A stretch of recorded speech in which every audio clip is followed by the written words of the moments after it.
The first time I saw the light turn on, it was already too late to pretend it was a mistake. I was standing on the edge of the ridge line, boots sinking into wet pine needles, watching fog climb the valley like something alive. Dusk had fallen fast. Montana always does that, and the forest below me had gone dark in uneven patches, shadows pooling between the trees. Then the light blinked on. A clean, steady beam cut through the fog from the far ridge, high, elevated, rotating slow and deliberate, just like a fire lookout beacon. I checked my map, then my GPS, then the printed survey packet folded in my jacket. There was no tower marked anywhere near that ridge. I stood there longer than I should have, listening. No wind, no birds, just the faint mechanical rhythm of the light sweeping through the mist, back and forth, patient as breathing. I radioed in. "Dispatch, this is Jason Chung. I'm seeing an active lookout light due west of Sector C. Can you confirm?" Static. Then a pause long enough to make me glance back at the trees. "Say again, Jason," the dispatcher finally said. "Which tower?" "There shouldn't be one," I replied. "That's the issue." Another pause, papers shifting, a keyboard tapping. "That tower was decommissioned," she said, "years ago." I watched the light rotate again, unwavering. "It's on," I said. "Fully active." Silence. Then, quieter. "You're not assigned to it." That should have been the end of it. I was a seasonal wildfire surveyor, nothing more. My job was fuel assessment, moisture readings, long hikes alone with a clipboard and too much time to think. I wasn't there to chase ghosts or investigate forgotten infrastructure. But as night settled in, the fog thickened, and the light didn't fade. It grew brighter. I could feel it then. Not fear, exactly, more like the sensation of being noticed. Like when you look up in a crowded room and realize someone has been staring at you for a while. I packed up my gear and started back toward camp, telling myself I'd report it properly in the morning. File a note. Let someone else handle it. Halfway down the trail, I looked back. The light had stopped rotating. It was pointed straight at me. And for the first time that night, the radio crackled back to life in my ear. "Jason!" a voice said. Not dispatch, not anyone I recognized. "Observation begins at dusk." The light clicked once, brighter than before, and held steady. Watching. I didn't sleep much that night. Every time I closed my eyes, I saw the beam cutting through fog, steady and patient, like it didn't need rest. At first light, I convinced myself the whole thing would look different in daylight. Less ominous, just a structure, rusted steel and bad wiring. The trail to the tower wasn't on my map, but it was there, packed dirt, old boot prints, switchbacks carved too carefully to be accidental. The trees leaned inward as I climbed, their branches knitting overhead, blocking out the sky.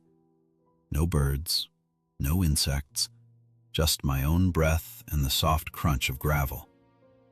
The tower rose out of the fog all at once. It stood taller than it should have, legs anchored deep into stone, its windows dark and reflective. No signs, no fencing. The ladder was intact, paint worn smooth by decades of hands. The door was unlocked. Inside, the air smelled clean, not abandoned. The desk was wiped down, equipment neatly arranged, radio powered off but warm to the touch. A single logbook lay open at the center of the desk, a pen resting across the spine. I shouldn't have touched it. The entries were meticulous. Dates, weather conditions, visibility reports. Names at the bottom of each page. Rangers, surveyors, contractors like me. The handwriting changed slowly over the years, tight and professional at first, then looser, heavier. Some entries drifted toward the margins, lines bending slightly, like the writer's hand had grown tired. The last official entry was dated 3 years after the tower's closure. The pages kept going. Descriptions shifted, less about fire risk, more about movement. Shadows between trees, a figure pausing at the tree line, someone standing on the trail, looking up. I flipped faster, my chest tightening. The most recent entry was dated yesterday. Visibility, poor. Subject observed approaching ridge, gear consistent with field survey. Paused twice. Looked back once. My pack sat against the wall behind me. I stepped away from the desk, suddenly aware of how quiet the tower was. The windows reflected the interior too clearly, showing angles that didn't quite line up with the room. The radio crackled. I hadn't turned it on. "Log must be maintained," a voice said softly. Not threatening, not urgent. Observation requires continuity. I backed toward the door, heart pounding, boots echoing too loudly on metal grating. When I reached the threshold, I glanced back at the desk. A new page lay open. The date was today. The pen rolled once, stopped, and pointed toward me. I left the tower without writing a word, telling myself I'd report everything, every detail. I made it halfway down the trail before I realized something else.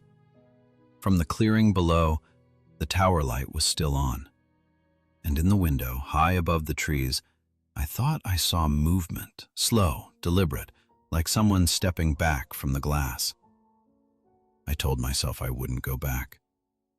I reported everything over the radio once I reached camp. The light, the logbook, the entries that described me. Dispatch listened in silence, then told me they'd escalate it. I was advised to remain in place until morning. That night, the forest went unnaturally still. No wind, no insects. The kind of silence that presses against your ears until you start hearing your own pulse. I lay in my tent, staring at the ceiling, watching the faint glow of the tower's light sweep across the fabric every few seconds. It didn't turn off. Sometime after midnight, my radio crackled. Not static. Words. "Visibility unchanged," a voice said. "Calm, neutral. Subject remains within perimeter." I grabbed the radio. "Dispatch, this is Jason Chung. Who is this?" A pause, then, "Observation ongoing." I shut the radio off. The light kept sweeping. By morning, I realized my watch had stopped. My phone claimed it was Thursday. My paper logs still said Tuesday. The sun climbed too slowly, like it was struggling to clear the ridge. I packed up and hiked back toward the tower. The trail felt longer this time. Switchbacks stretched farther apart. My legs burned like I'd been climbing for hours, but when I checked my GPS, it showed I'd barely moved. The tower door was open. Inside, the logbook lay where I'd left it, but the blank page was no longer blank. Subject remained overnight. Signs of resistance observed. No departure attempt completed. My name was written at the bottom. I hadn't written it. I stumbled back, knocking into the desk. The windows caught my reflection, and for a split second it lagged, just a fraction, like it needed time to catch up. The radio turned on by itself. "Please remain still," the voice said. "Movement complicates tracking." I bolted for the stairs, boots clanging against metal as I descended. Halfway down, I realized something was wrong. The stairs kept going. Step after step, the forest floor never getting closer. The fog thickened below, swallowing the ground entirely. I climbed back up in a panic, lungs burning, heart hammering. The top of the tower was right where I'd left it. I stood there shaking, gripping the railing, staring out over the trees. From above, the forest looked different. Paths I didn't recognize, clearings that hadn't existed before. The trail I'd used to climb up was gone. The radio hissed softly. Observation improves with familiarity, it said. You're doing well. That was when I understood the truth I'd been avoiding since the first night. The tower wasn't watching for fires. It was watching me. And it wasn't finished yet. I made one last attempt to leave at dusk. I didn't pack much, just water, my radio, and the map I already knew was lying to me. The light was on early that evening, blowing against the rising fog like an open eye. I forced myself not to look back as I started down the trail. For a while, it worked.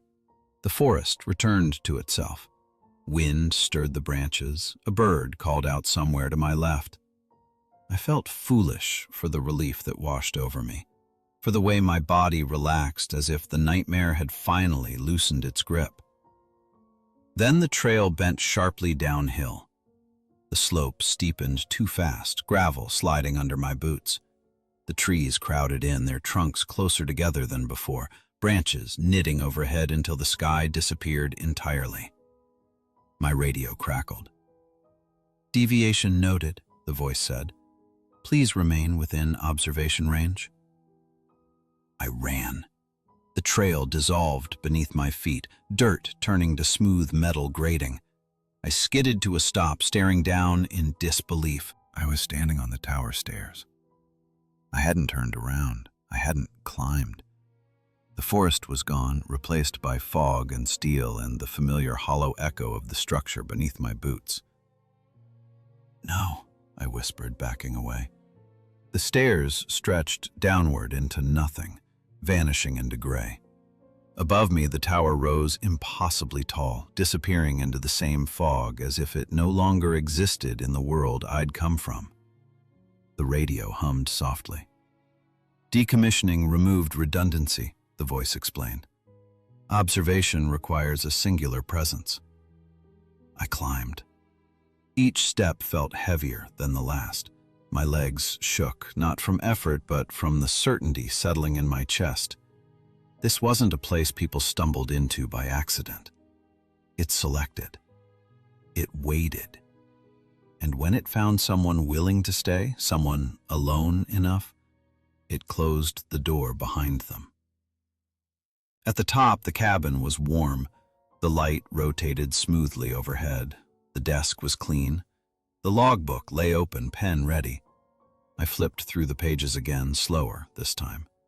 I recognized the pattern now. Each watcher had arrived believing they were temporary. Each had tried to leave. Each had stayed just long enough to become necessary. The final entries weren't signatures. They were confirmations.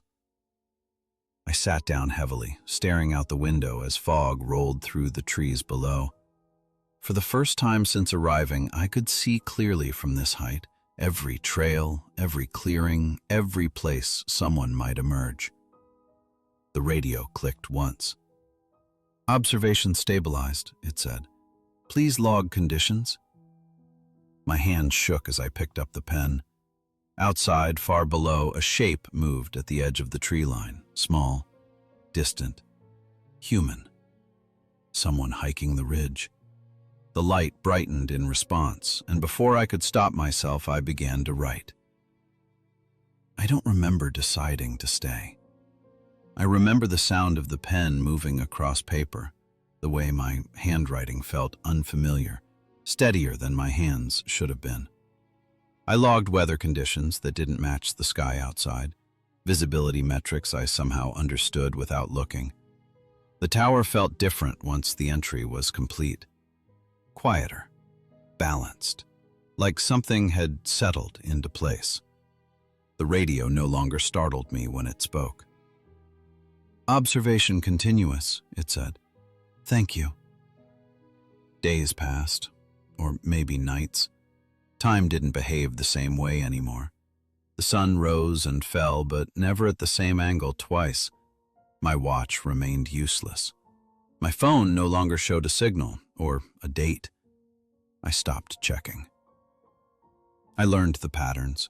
The light activated at dusk, brighter when the fog was thick. Trails below shifted subtly, guiding movement without forcing it. When someone entered the perimeter, I felt it, not emotionally but spatially, like pressure changing in the air. The logbook filled steadily. Names stopped appearing after a while, just descriptions, notes on hesitation, on curiosity, on the moment someone noticed the light and paused. I watched them from the window. I never waved, never called out. I understood now why the others hadn't. Interference disrupted observation. The tower didn't need persuasion. It only needed patience. One morning, the radio crackled with a familiar tone. "Field unit reporting in," a voice said, young, uncertain. "I've got eyes on an active beacon that isn't showing up on my map." I closed my eyes. The radio waited. I picked it up and spoke for the first time without hesitation. "Copy," I said. "You're cleared to investigate." The words felt practiced, correct. From the window, I watched the figure far below adjust their pack and turn toward the trail.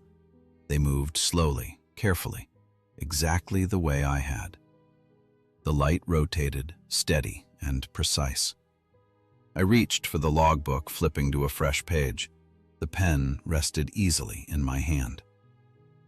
Visibility, poor. Subject observed approaching ridge, signs of awareness present. I paused, then added one final note. Observation continues. Outside, the fog thickened, swallowing the trees one by one as the beam cut through it, unwavering. The fire tower was abandoned. The light stayed on. And I watched. If you ever see a light on a ridge that shouldn't be there, don't assume it's a mistake. Someone might be watching. Someone might be working. There are places that don't shut down when we walk away from them. They don't rot. They don't forget. They wait for the next person willing to stand still long enough to be noticed.